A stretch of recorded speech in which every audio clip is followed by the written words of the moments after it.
Warigani Tanzania, karibu Yegowasu TV katika mwendelezo wa kuzidi kuletea matukio pamoja na habari mbalimbali hizo za biashara na uchumi, michezo na burudani, siasa pamoja na habari za kijamii. Usiache kutembea katika kurasa zetu zote za mitandao ya kijamii, iwe ni Facebook, Instagram, Twitter, ni X pamoja na TikTok. Uko kote tunatambulika kama Yegowasu TV. Lakini hakikisha tu kwamba pindi unapoingia kwenye YouTube channel yetu una comment, una like, una share. Mwisho kabisa usiache kusubscribe. Mimi kwa majina naitwa Paulo Pareso Ingi, mrakibu msaidizi wa Jeshi la Polisi, na kwa nafasi mimi ni mkuu wa polisi jamii wilaya ya Musoma. Nimebahatika kufika mahali hapa kwa ajili ya lengo moja, lengo la kutoa elimu kuhusu ulinzi shirikishi. Sisi kama Jeshi la Polisi tuna programs mbalimbali za kuwafikia wananchi au wanajamii kwa ajili ya kuwatolea elimu kuhusu namna gani tutashirikiana na wananchi wetu ili kuondoa kero za uhalifu katika maeneo yetu. Maana changamoto za uhalifu ni nyingi. Kuna wananchi wengine wanalalamika kwamba labda wanafanywa uporaji, wengine wanafanywa ubakaji, wengine wanavunjiwa nyumba zao. Kuna kero nyingi ambazo kwa kweli wananchi wanaziwasilisha kwenye vituo vyetu vya polisi. Sasa tumefika mahali kwamba ni vizuri kuwatembelea wananchi wetu kupitia namna mbalimbali, ikiwemo namna ya redio, namna ya vikundi vya kijamii kama WhatsApp.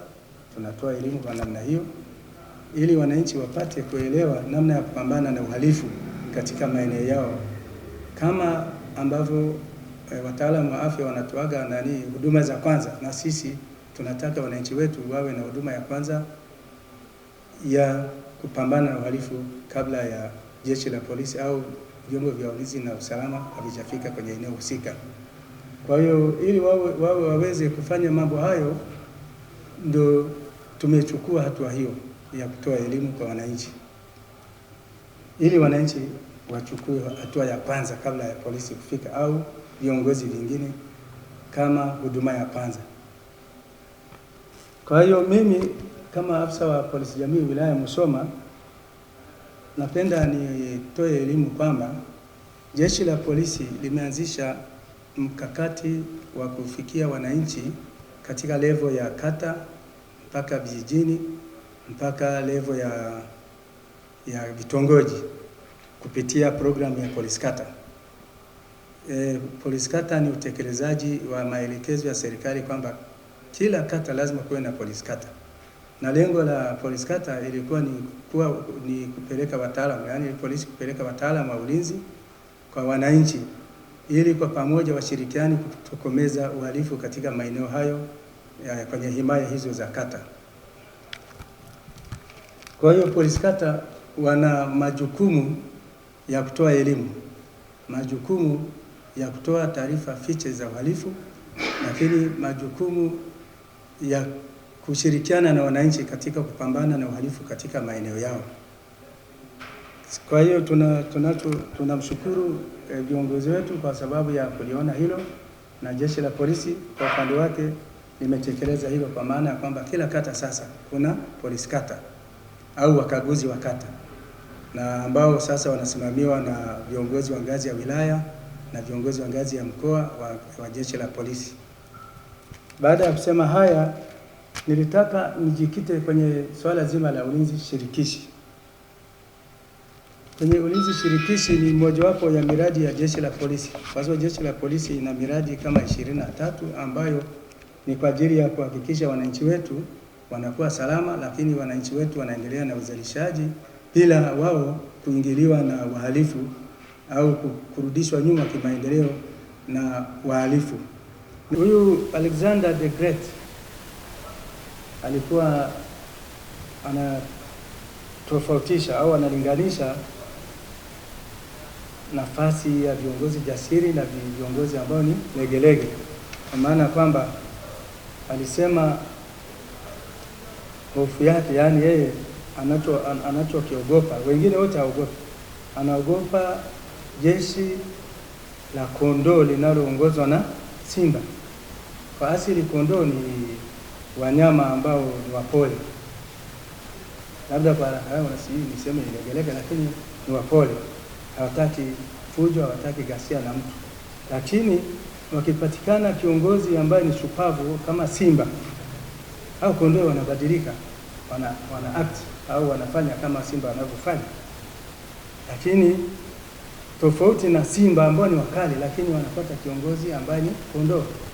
Kondoo lazima simba watachukua ile tabia za kiongozi wao ambaye ni kondoo. Sasa watakuwa na wenyewe wale pamoja na ile hali yao ya kuwa wakali, lakini sasa baadaye wanabadilika, wanakuwa kondoo. Kwa hiyo anachosisitiza au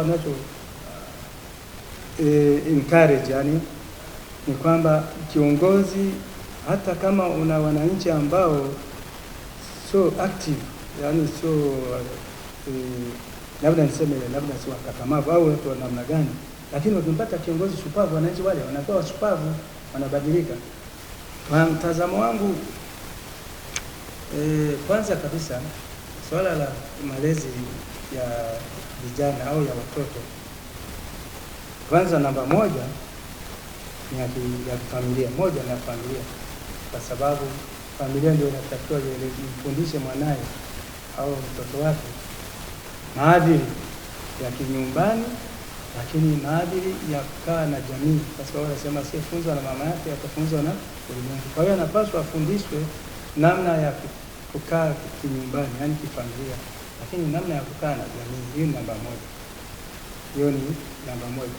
Hiyo inatokea kwenye umri wa mwaka mmoja mpaka miaka 12, lakini baadaye anaingia kwenye jamii kwa maana ya shule, au anaanza darasa la kwanza na miaka 5 au 6. Sasa jamii inaingia kwenye mchango wa kufundisha mwanafunzi, kwa sababu mtoto huyu sasa anapoenda kwenye jamii pale, kuna mambo tena anayokota mazuri na mabaya. Sasa kwa hiyo familia inapaswa iseme kwamba jambo hili, ukiona hili kitu hichi ni kibaya, ukiona mtu anavuta bangi usishirikiane naye, chagua marafiki wazuri, unafundisha watoto wako. Nashukuru mtangazaji kwa swali hilo. Kama nilivyosema kwamba kama ilivyo huduma ya kwanza, hii ni kama huduma ya kwanza nilisema mara ya kwanza kwamba kabla polisi hajafika una ukamataji, tunafundisha ukamataji salama, kwamba ukamataji ambao unazingatia sheria, sio ule wa kujichukulia sheria mkononi, kwamba ukamata mtu anapiga mawe sijui mpaka anapanga mpaka waangalie. Mwezi ni mmoja, lakini wananchi wako karibia 500 600 wanapigia wewe. Hapa naongelea sana, nimetoka kidogo kwenye swali lako, lakini wanapigia yowe, mwisho wa siku wanapiga mawe mpaka wananuna. Huo ukamataji sio salama, sio vizuri. Wananchi, sheria inamruhusu mtu kama mtu binafsi, ukimkuta mtu anakimbia, kumkamata wewe kama wewe, au ukashirikiana na wenzako kumzunguka na kumkamata, bila kufanya nini, bila kumdhuru, lakini kumhakikisha kabisa unampeleka kwa polisi. Lakini elimu tumewapa kupitia polisi jamii. Kwa hiyo private person ni pamoja na vikundi vya polisi shirikishi. Asante kwa swali zuri. Matumizi ya simu hizi zina manufaa chanya, lakini pia kuna upande mwingine kwa hasi. Simu hizi kwenye swala zima la kimaisha, watu wanaweza kupata fursa. Wengine kwa sababu unaweza kupata huduma hata kutoka Amerika au kutoka Ulaya, ukiwa umelala kitandani kwako, unaongea, unatoa maelekezo, unatoa maagizo, na kama ni biashara inakuja mpaka eneo hilo, bila wewe kuingia gharama, inapunguza gharama. Lakini simu hiyo inaweza ikatumika kwa kuchochea, kwa sababu kuna matukio mengine watu wanaweza kabuni tu. Tumeona kwenye kipindi cha uchaguzi, mtu anarusha kitu cha mwaka juzi, tukio la mwaka juzi, labda ghasia ya nchi nyingine, anaileta Tanzania. Hapo anasema sehemu fulani wana mambo yamechafuka, na watu wengine wapata sasa moral, na wenyewe wanaanza, kwa sababu na bila wao kujiridhisha kabisa kwamba hili tukio sio la Tanzania, na wenyewe wanaiga. Kwa hiyo kuna tabia ya kuigana, kupitia mitandao. Mitandao hiyo ni mibaya kama ina facilitate uhalifu. Unaona, kama ina facilitate uhalifu, wengine wanatumia wizi kupitia mitandao, wanaiba mali kama kupitia mitandao. Wengine wanatuma picha ambazo sio nzuri na vishawishi watu kufanya uhalifu. Kwa hiyo kwa ujumla, mitandao ikitumika vibaya inachangia uhalifu kwenye jamii, na mimi nashauri kwamba mitandao hii itumike kupashana habari, kujiburudisha, kutafuta fursa, kutafuta marafiki na kupunguza idadi ya maadui. Wananchi wanatupa ushirikiano pamoja na uchache wetu, wananchi wanatupa ushirikiano, lakini kubwa sana ni hiyo tu, wananchi hawajafunguka kusaidia. Lakini wananchi bado kabisa hawajaelewa kwamba ni wajibu yao swala la ulinzi wa nyumbani, ulinzi unaanzia kwao. Hawajaelewa, bado wanaamini kabisa ulinzi ni wa jeshi la polisi, ulinzi ni wa serikali. Wao wanaamini hivyo kwamba ulinzi ni kazi ya serikali. Ndio changamoto ambayo iko, ndio tuna wajibu mkubwa wa kutoa elimu hiyo kupitia polisi kata, kwamba ni wajibu wao kwanza katika mambo ambayo yako chini au yako ndani ya uwezo wao kuyakabili kabla hayajaingiliwa na vyombo vikubwa vya jeshi vya polisi. Mpango wa baadaye, kwanza moja ni kuhakikisha, na ambavyo ipo pia kwenye ilani au matamko ya serikali, kwamba kila kata kutakuwa na kituo cha polisi cha kata. Kila kata upo katika mpango wa serikali kwamba kila kata kuna kituo cha polisi ya kata, kama ambavyo kuna shule ya kata, kama ambavyo kuna kituo cha afya cha kata. Na sasa kwa sababu wameshapeleka mapolisi kata, basi wanapeleka vituo vya polisi kwenye kata hizo, na pia wanapeleka idadi kubwa za askari kwa ajili ya kuhudumia, yani kupeleka huduma za jeshi la polisi kwa karibu na wananchi kwenye grassroots huko chini. Mimi natoa ujumbe kwa wananchi kwamba waliamini jeshi la polisi. Jeshi la polisi lina nia nzuri na wananchi. Ndio maana nataka nifananishe jeshi la polisi na mshumaa. Mshumaa unaungua huku unafanya nini? Unatoa nuru kwa mhusika. Kwa jeshi la polisi mchana, sisi pengine unashangaa hata hatuna biashara, lakini tunapambana kuhakikisha biashara ya wananchi inafanya nini? Inakuwa salama. Lakini mara nyingine tunajifanya kazi za hatari kwa sababu ya kuokoa nini? Maisha ya wananchi.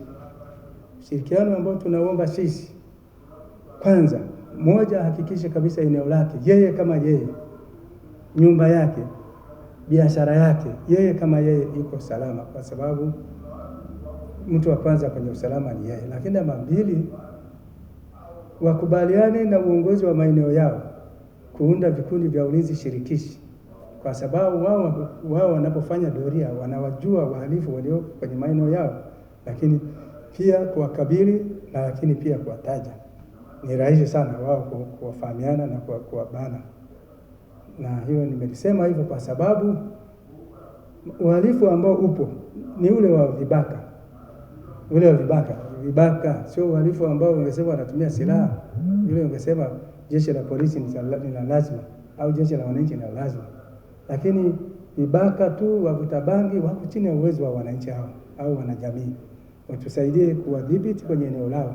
Pale wanaposhindikana, watupe taarifa ya siri, taarifa za siri. Sisi tuwashughulikie, tuwakamate, tuwapeleke mahakamani. Mingine tunaomba tukiwakamata watusaidie kutoa ushahidi. Maana kumkamata mtu ni kitu kingine na kumfikisha kituoni au mahakamani ni kitu kingine. Na nyingine nimesema watusaidie kutupa taarifa fiche. Wasikae na wahalifu au wakawa wananung'unika au wanaumia, watusaidie kutoa taarifa za siri. Taarifa hizo waseme kama wana wasiwasi, labda wanasema wengine hawaamini viongozi wao au nani, askari fulani. Kuna viongozi wao, kuna wakuu wa polisi wa mkoa, kuna mkuu wa polisi wa wilaya, kuna mkuu wa polisi jamii. Hao ni viongozi wenye maadili ambao ukimpa taarifa zako hawezi kuvujisha hiyo siri. Kwa hiyo tunaomba basi wakiwa na wasiwasi upande huu, tafute upande wa pili watoe taarifa fiche. Sisi tusaidie, tutawakamata au wahalifu, tutawapeleka na tutawashughulikia kwa mujibu wa sheria. Kuna kipindi hapa niliongea neno moja kwamba kuna wa Kiingereza wanaita bystanders, hao wanaosimama au mashahidi au washuhudiaji wa matukio. Kuna mshuhudiaji ambaye anaona tukio na anaingilia kati, kwa maana ya kwamba anachukua hatua ya kukamata kama yeye tukio ambalo liko chini ya uwezo wake, au kulitoa taarifa kwa mamlaka zingine. Hiyo ni kama ulivyouliza swali lako, afanye nini? Mimi ninataka kusema kwamba huyu mwananchi kwanza angalie uzito wa tukio liko eneo lake. Huyu mhalifu anayemwona ana uwezo gani? Nani amejiandaaje? Ni kibaka au mtu mwenye silaha? Lakini kama sio mtu mwenye silaha, kitu cha kwanza anaweza akaomba msaada kwa wenzake wamzunguke wamkamate, au vinginevyo kama anaona kwamba anamzidi nguvu, basi kila mtu anapaswa awe na namba za viongozi. Wengine sijui kama hawapendi jeshi la polisi, sijui namna gani hawataki hizo namba za viongozi. Ukienda kituo cha polisi unakuta yuko pale ukutani kwenye counter, unakuwa na namba, unakaa na namba za simu za viongozi kwenye simu yako tu au kwenye nani yako, ili mpigie simu either OCD au uwe au RPC au mtu yeyote ambaye au hata mkuu wa wilaya, uwe na namba zake. Bwana, kuna tukio eneo langu, naomba msaada jeshi la polisi. Kwa sababu uzuri wetu jeshi la polisi, usiku kuna doria, kuna gari imekaa standby au inazunguka mji mzima. Kwa hiyo saa yoyote usiku ukipiga simu, afisa wa zamu siku hiyo anamwambia bwana, tukio kuna eneo fulani, kuna tukio, nendeni huko. Jeshi la polisi haraka sana linafika kwenye eneo hilo. Asante kwa kuendelea kuichagua Yegowasu TV, sauti ya jamii. Huu ni mwendelezo wa kuzidi kuletea matukio pamoja na habari mbalimbali. Usiache kutembea katika kurasa zetu zote za mitandao ya kijamii, iwe ni Facebook, Instagram, Twitter, ni X pamoja na TikTok. Huko kote tunatambulika kama Yegowasu TV. Lakini hakikisha kwamba pindi unapoingia kwenye YouTube channel yetu, una comment, una like, una share. Mwisho kabisa usiache kusubscribe. Yegowasu TV, sauti ya jamii, nyuma kuna watu.